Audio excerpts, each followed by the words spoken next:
আবহাওয়ার সবশেষ খবর জানাতে রাজধানীর আগারগাঁওয়ের আবহাওয়া অধিদপ্তর থেকে আমাদের সঙ্গে যুক্ত হচ্ছেন আশরাফুল আলম আকাশ। আকাশ, আবহাওয়াবিদরা কি বলছেন? কণা, মূলত গত কয়েকদিন ধরেই আমরা বাংলাদেশের বেশ কিছু স্থানে আবহাওয়ার একটি তারতম্য দেখতে পাচ্ছি, যার প্রভাব আজকে বাংলাদেশের বেশ কিছু স্থানে পড়েছে। কক্সবাজারে ভূমিধসের ঘটনাও ঘটেছে ইতিমধ্যে, কারণ গত কয়েকদিন ধরে কিন্তু সেখানে আমরা দেখছি আবহাওয়ার যে অবস্থা, আর গত 24 ঘন্টায় কিন্তু সেখানে 378 মিলিমিটার যে বৃষ্টি সেটিও রেকর্ড করা হয়েছে।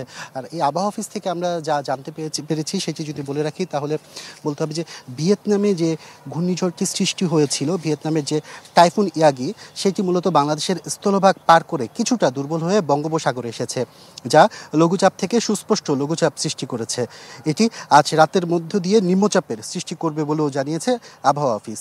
এছাড়া শনিবার পর্যন্ত, আগামীকাল পর্যন্ত বলা যায় যে ঢাকা, খুলনা, বরিশাল সহ চট্টগ্রাম বিভাগের বেশ কিছু জায়গায় অতি ভারী বৃষ্টির আশঙ্কাও রয়েছে। আর দুর্ঘটনা এড়াতে এইসব জায়গায় যেমন চট্টগ্রাম, কক্সবাজার, মংলা, পায়রা ও সমুদ্র বন্দরকে 3 নম্বর স্থানীয় সতর্ক সংকেত দেখাতে বলা হয়েছে। ভারী বৃষ্টির কারণে চট্টগ্রাম বিভাগের বেশ কিছু স্থানে বলা যায় যে ভূমিধসের আশঙ্কাও রয়েছে, যা ইতিমধ্যে আমরা কক্সবাজারে দেখেছি। আর এছাড়া বলা যায় কক্সবাজারে সর্বোচ্চ বৃষ্টিপাত 378 মিলিমিটার রেকর্ড করা হয়েছিল গত 24 ঘন্টায়। এছাড়া আবহাওয়াবিদরা যা বলছেন যে এই ধরনের পরিস্থিতি আসলে আরও কয়েকদিন থাকবে, তবে গরমের যে একটি অবস্থা সেটি কিন্তু আমরা রাজধানীতে এখনো পরিবর্তন হতে দেখিনি।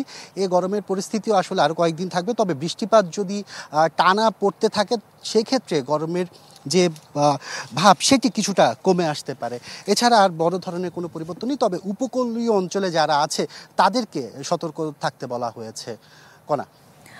আকাশ, আপনাকে ধন্যবাদ। দর্শক, আকাশ যুক্ত হয়েছেন রাজধানীর আগারগাঁওয়ের আবহাওয়া অধিদপ্তরের সামনে থেকে। সর্বাধুনিক প্রযুক্তি ও সেরা মানের উপাদানে তৈরি আরএফএল চেয়ার, ক্ষমতার নয় সমতার চেয়ার।